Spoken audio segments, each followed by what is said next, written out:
optimal health, financial freedom, finding your life purpose. It's called The Simple Life. I'm just doing it my way. Welcome to The Simple Life with Gary Collins, your how-to guide for getting your shit together. This is life. You gotta work on all these till the day you die. The only thing missing is you getting off your butt and doing it. Hey, Maj, thanks for coming on. This is going to be a good one. We were talking before we hit record, and we've got a ton of stuff we could talk about. Yeah. But first, let's get into what Black Guns Matter is about, how you started it, and why. I think that's really important. Yeah, man. Thanks for having me. First and foremost, excited to converse. We started BGM a few years back, going into the Trump presidency elections, like 2015, going into 2016. We just kept hearing, we need voters registration drive. We were in Philly and we was like, yo, it was a joke. We need a license to carry drive. You know what I'm saying? Oh. And then we were like, yo, what if we did that? And so we did this thing. It was supposed to be one event. And we said, yo, we'll get like 50 people to come just to kind of we got some press. Like 300 people came, and people came from Brooklyn. People came from New Jersey. People came from all over the place. And they were asking questions, and I was like, yo, you're in a different jurisdiction. I can't even, I can tell you what to do, but I can't, it's a different set of rules. So we just started to recognize that it was so many people that needed basic information that they gravitated towards how we were presenting it. The things, I know some really, and have learned and met more of those guys over time. But I've met some really knowledgeable guys that have imparted wisdom, and women that have imparted wisdom. But my ability to translate information to people that are complete beginners is a skill set. The ability to translate is a skill set.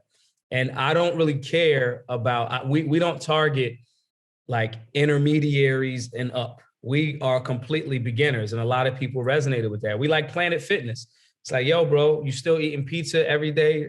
We don't care. Just come in, and we'll get you off of the pizza, maybe, but depending on your body type. And we're just not going to judge you when you first walk through the door. And so a lot of people resonated with that. And we said, yo, what if we do this for 13 cities, like the first 13 colonies, 13 in like metaphysics or numerology represents the transformation from the physical to the spiritual. Cool. I like that. It's a dope number. Let's do it, And we said, let's do a GoFundMe. It was like $25,000. We hit that number and we were like, yeah, we did it. And we got crazy emails. People like, man, that's crazy. You didn't come to our town. You don't really care. You only went to big cities. And we were like, yo, we just gave away 25 grand to do this.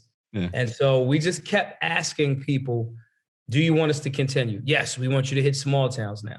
6 months later, do you want us to raise the goal from 50,000 to 100? So after a point, it got to about 250,000, and people were just like, yo, just make the goal $1 million.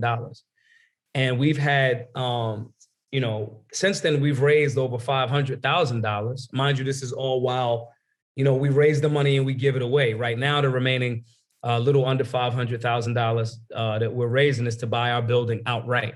Nice. That's the way to do it. Yeah. And so we switching from GoFundMe because I was about ready to ask you. It's funny. You brought it up right when, because I'm all, you think you could do this today without them giving you headache? I thought they would have, because we've done this through GoFundMe for the 4 years now. Because we just did one fundraising thing, but we were already doing the classes for like a year before we started to do this. And so, or fundraise that way.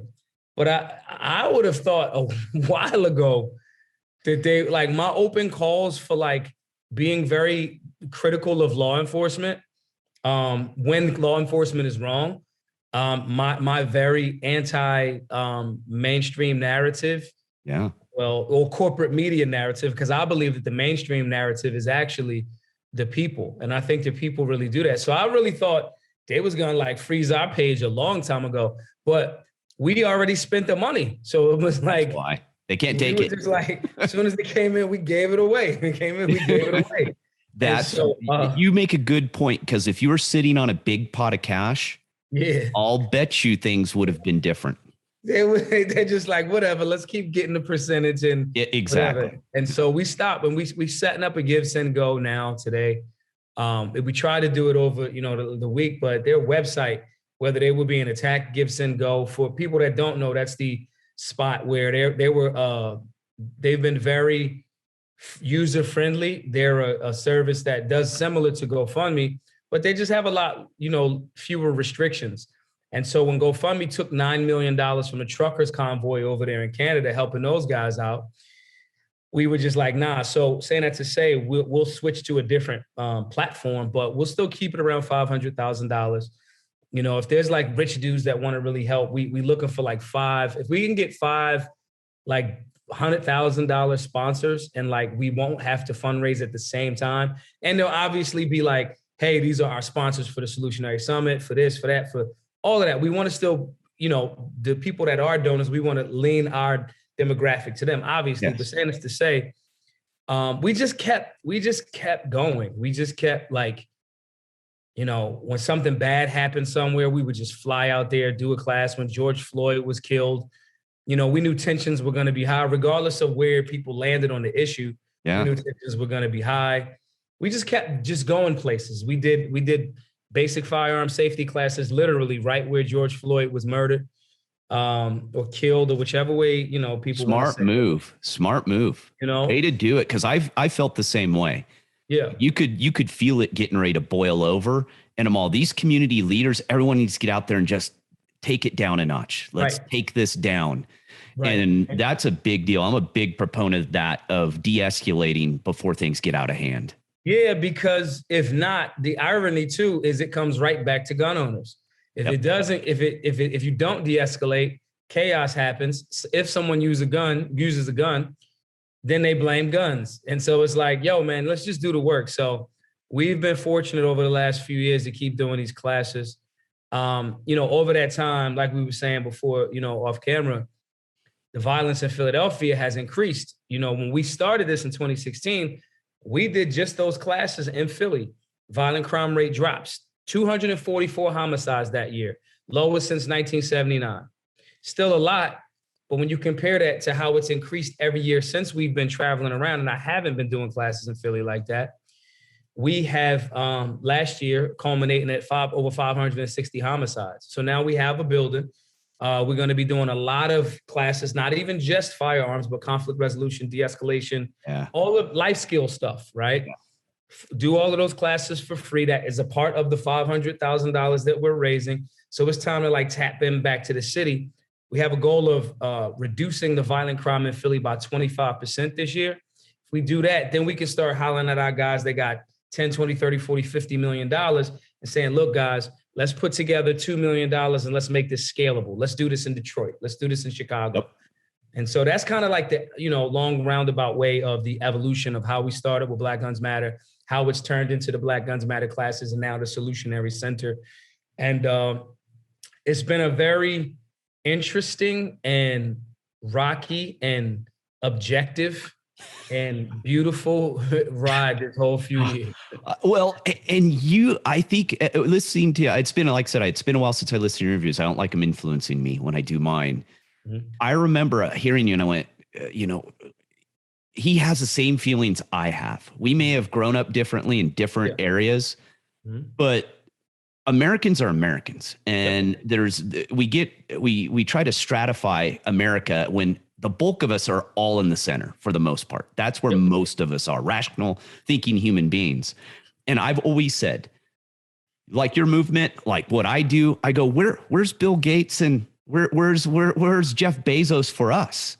Right. Nowhere to be seen. They won't give us a penny. Right. And you're like, what is going on with these movements and these things of people who are trying to do better? I'm sure, like me, you didn't come from a long line of, I don't have any millionaires in my family. I have people who live in trailers, Right. I don't have anything. I don't have some rich relative I can go borrow $1 million from to start something. And yet these people never come around. Isn't it amazing? Because this is the part that's unfortunate.